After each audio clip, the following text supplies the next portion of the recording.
फटाफट से सबसे पहले आप लोग एक छोटा-सा रिकैप देख लीजिए, ताकि ये आपको समझ में आए कि हो क्या रहा है। जी हाँ, मेरा है कल हैप्पी बर्थडे और मैं ही बना रही थी अपना ही केक, और जो है मैंने सोचा क्यों ना इस बर्थडे में मैं आप सबको भी शामिल करूँ। यदि आप सभी मेरे इस बर्थडे पे आएँगे तो मेरे बर्थडे की खुशी दुगनी हो जाएगी। तो हेलो एवरीवन, मेरा नाम है रितु और मैं एक होम बेकर हूँ। और आज मैं बना रही थी अपने ही बर्थडे का केक। तो मैंने डिज़ाइन पहले से ही चूज़ कर ली थी। मैंने सोचा था कि मैं हमेशा अपने बर्थडे पे कुछ नई जो ट्रेंडिंग डिज़ाइन चलती रहती है, जिसे मैंने पहले कभी नहीं बनाया हो, मैं वही डिज़ाइन चूज़ करती हूँ। जिससे ना मुझे ये पता रहता है कि उस केक को बनाने में मुझे किस प्रॉब्लम को फेस करना पड़ सकता है। तो मैं यहाँ पे बना रही थी आज क्रिस क्रॉस केक, जिसे मैंने पहले कभी नहीं बनाया था। मैंने भी जस्ट फ़ोटो या रील्स में ही देखा हुआ है कि क्रिस क्रॉस केक कैसे बनता है। उसमें 2-3 लेयर होती है और पहले उसको एक लेफ़्ट, एक राइट और एक लेफ़्ट में अरेंज किया जाता है। तो मैंने यहाँ पर सबसे पहले क्रम कोट कर रही थी। केक को मैं क्रम कोट करके रखते जा रही थी और फिर मैं इसकी फाइनल आइसिंग आइसिंग करूँगी। तो मैंने यहाँ पर पिंक कलर का डाला हुआ है, क्योंकि मैंने जो अपने केक का डिज़ाइन या मैंने जो सोच के रखा था, तो वो मैंने पिंक कलर का बना रही हूँ। मैं नीचे की जो लेयर है उसको थोड़ा-सा डार्क पिंक, और उसके ऊपर जैसे-जैसे हम जाते जाएँगे तो लाइट, थोड़ा-सा और लाइट पिंक, मैंने ऐसा सोचा हुआ है। अभी सोचा तो बहुत कुछ है, अभी देखती हूँ कि बनता कैसा है, क्योंकि गर्मी बहुत ज़्यादा थी और मैं सुबह से काम करते-करते थक गई थी। तो मेरा मन नहीं हो रहा था बनाने का, बट मैंने सोचा कि नहीं, अब मैंने सोचा है तो मुझे तो बनाना ही है। तो इसके लिए मैंने यहाँ पर जो है अब मैं इसकी फाइनलाइज़िंग कर रही थी, और जब मैंने इसमें पिंक कलर डाल दिया ना, तब मुझे याद आया कि शायद मुझे कोई और कलर डालना चाहिए था। क्योंकि मैं पिछले 2 साल से अपने बर्थडे पर पिंक ही कलर का केक बना रही हूँ, और पिछले साल मैंने पिंक कलर का ब्लो केक बनाया था, जिसमें एक लड़की रहती है, वो ब्लो करती है और आगे से जो है कैंडल वो बुझ जाती है। तो मैंने पिछले साल भी पिंक कलर का बनाया हुआ था, और जब मैंने इस बार पिंक कलर डाल दिया ना, तब मुझे याद आया कि मैंने पिछले साल भी पिंक कलर का केक कट किया था और इस साल भी मैं पिंक ही कलर का केक कट कर रही हूँ। जबकि मेरा कुछ ऐसा माइंडसेट नहीं है कि गर्ल्स हूँ तो मुझे पिंक ही केक बनाना है।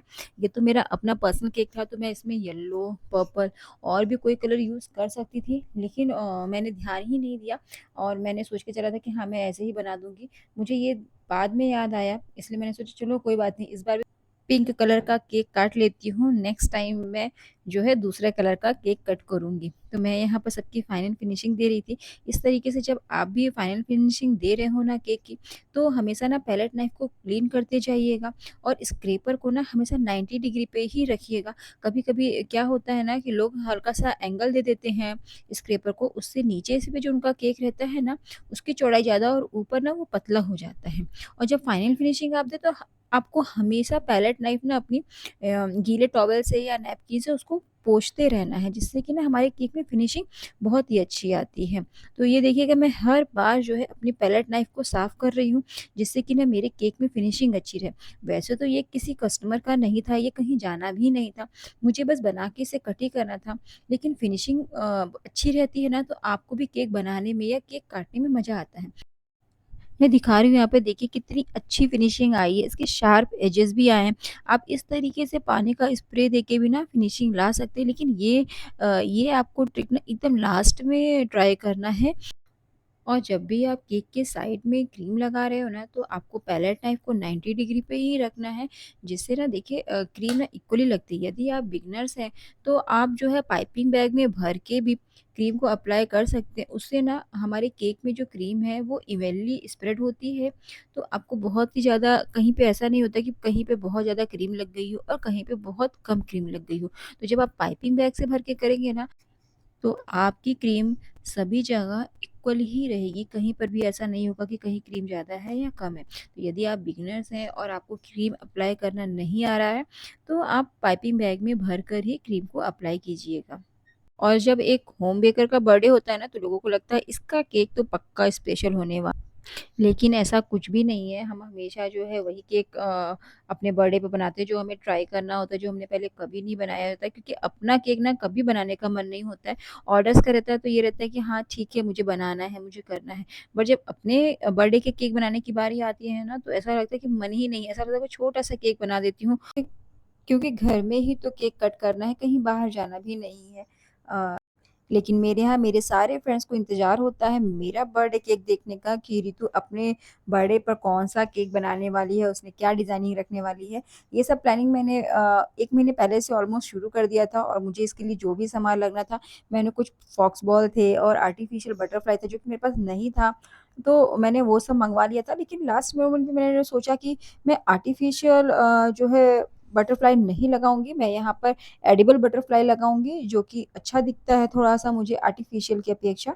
तो मैंने इसके लिए गोल्डन फॉक्स बॉल और पिंक और व्हाइट कलर का जो है जो मैंने अपनी थीम सोची हुई थी, मैंने उससे रिलेटेड मुझे जो भी लगने वाला था, मैंने वो सारा आइटम ऑनलाइन मँगवा लिया था। हमारे यहाँ कोई पास में कोई ऐसी शॉप नहीं है जहाँ से हम खरीद सकें, तो मुझे जो भी सामान लगता है मैं उसे ऑनलाइन ही बाय करती हूँ। तो मुझे ये पहले से सोचना पड़ता है कि मुझे क्या सामान मँगाना है और वो कितने दिन में आएगा।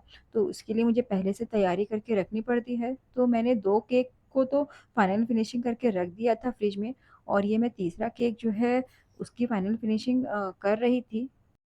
मुझे ना हर बार पहले से केक की तैयारी करके रखना पड़ता है कि मुझे कब कौन-सा केक बनाना है, तो मुझे कौन-सी डिज़ाइनिंग रखनी है, उसके लिए मुझे क्या-क्या सामान लगेगा। तो मैं थोड़ा एक्स्ट्रा सामान तो रखती हूँ अपने पास, लेकिन कभी-कभी कुछ ऐसे आ जाते हैं ना कि इस थीम का केक बनाना है, उसका मेरे पास ये डेकोरेशन के लिए मेरे पास ये चीज़ नहीं है, तो मुझे वो चीज़ को ऑनलाइन परचेज़ करना पड़ता है। तो ये सब चीज़ें ना आपको भी ध्यान में रखना है कि यदि आप ऑनलाइन सामान मँगवा रहे हैं, तो आप एक ही बार में थोड़ा ज़्यादा क्वांटिटी में मँगवा लीजिए।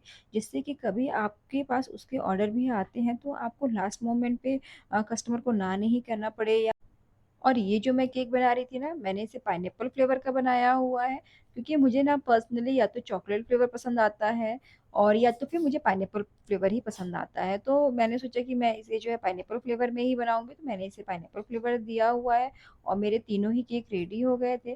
तो मैंने नीचे वाली लेयर को डार्क पिंक रखा हुआ है और अब मैं ऊपर वाले को जो है जो बैम्बू डॉबल्स आते हैं ना, मैं उसकी मदद से उसे उठा के मैंने रखा हुआ है और अब मैं इसे एक डॉबल्स लगा दूँगी। जिससे कि ना ये अच्छे से स्टैक हो जाए क्योंकि इसे कहीं लेके जाना तो नहीं है लेकिन फिर भी इसकी स्टैकिंग अच्छे से होनी चाहिए। पता चला केक कटने से पहले ही गिर जाए तो इसीलिए मैंने जो है इसे फटाफट से अरेंज करके ठंडा होने के लिए फ्रिज में रख दिया था।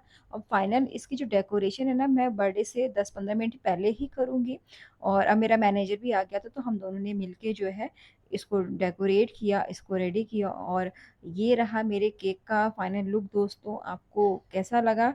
कमेंट करके ज़रूर बताइएगा और शेयर कीजिएगा अपने उन दोस्तों के साथ जिन्हें बेकिंग का शौक हो।